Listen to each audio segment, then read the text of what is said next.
अस्सलाम वालेकुम सिंध वासियो। ये वीडियो तव्हांजे लाइ आहे, ख़ासि तौर ते सिंध जा जेके नौजवान छोकिरियूं जेके आहिनि ऐं यकीन कयो हू टाइम जेको आहे पंहिंजो उते बर्बादु कंदा आहिनि जिते फेम खां तव्हांखे ॿियो कुझु बि न मिलंदो आहे। टिकटॉक जेका आहे पाकिस्तान में घणी मां घणी हलाई थी वञे।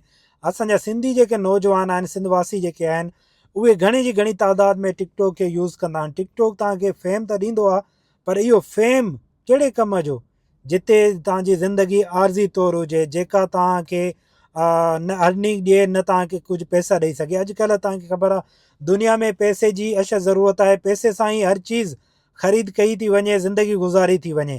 त पोइ तव्हां अगरि जेका प्लेटफॉर्म तव्हांखे पैसा ॾिए थी, त तव्हां उते कमु करण जे बजाए तव्हां ॿिए हंधि टाइम इन्वेस्ट छो था कयो, जेको बर्बादु था कयो, जिते तव्हांखे को फ़ाइदो न आहे।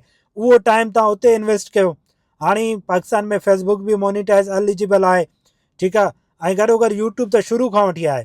हाणे यूट्यूब ते वॾी स्ट्रगल करणी थी पए, पर कुझु चीज़ूं बि आहिनि जंहिंखे तव्हां इस्तेमालु करे तव्हां यूट्यूब ते कामयाबु करे था सघो। असांजो नौजवान जेको आहे अॼुकल्ह छा थो चाहे, त हू चए थो त हिकिड़े ई धक में हू फेसबुक बि यूज़ करे, यूट्यूब बि यूज़ करे, टिकटॉक बि यूज़ करे।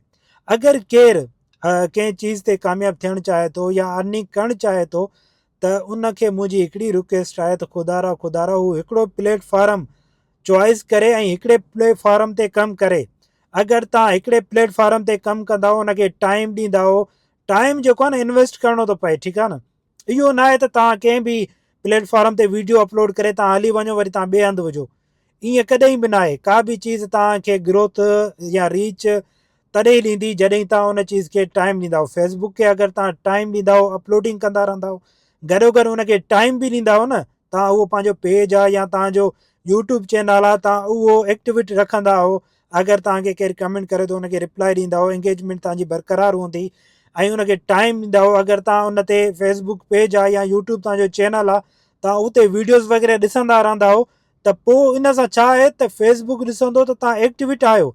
मतिलबु इहो आहे त तव्हां जेको आहे न यूट्यूब चैनल इस्तेमालु पिया कयो। यूट्यूब ते तव्हां पंहिंजे लैंग्वेज जा, उन ई लैंग्वेज जा कॉन्टेंट या उहे वीडियोज़ माण्हुनि जा ॾिसो था, उन्हनि जी वीडियोज़ खे तव्हां लाइक कयो था, त यूट्यूब जो इहो हिकिड़ो निज़ाम आहे त हू उन हिसाब सां तव्हांजी वीडियो खे उन्हनि माण्हुनि ताईं पहुचाए थो जंहिं लैंग्वेज में तव्हां वीडियोज़ ॾिसणु पसंदि था कयो, जंहिं लैंग्वेज में या जहिड़े कॉन्टेंट टाइप जा तव्हां वीडियो ॾिसंदा उहे ई तव्हांजो वीडियोज़ जेके आहिनि उन ई उहो ई कंटेंट जेको तव्हांजो आहे उन्हनि माण्हुनि ॾे यूट्यूब हुजे, फेसबुक जे रिकमेंडेशन कंदो आहे, सजेशन कंदो आहे। त भाई ख़ुदा रा तव्हां टिकटॉक ॾिसो न, आर्ज़ी तव्हांखे फेम थो ॾिए, ज़िंदगी ॿ पल जी आहे। पैसे जी खां सवाइ ज़िंदगी त कुझु बि न आहे। सभु कुझु पैसो आहे त सभु कुझु आहे, मामलात आहिनि, रिश्ता आहिनि, इज़त आहे, फैसिलिटी आहे। पैसे खां का बि चीज़ तव्हां विथाउट पैसे तव्हां ख़रीद नथा करे सघो। त भाई फेम खां बहितर आहे त तव्हां उन प्लेटफॉर्म ते कमु कयो। तव्हांखे यूट्यूब फेसबुक बि फेम ॾींदो ऐं तव्हांखे न सिर्फ़ु फेम बल्कि तव्हांखे अर्निंग बि ॾींदो।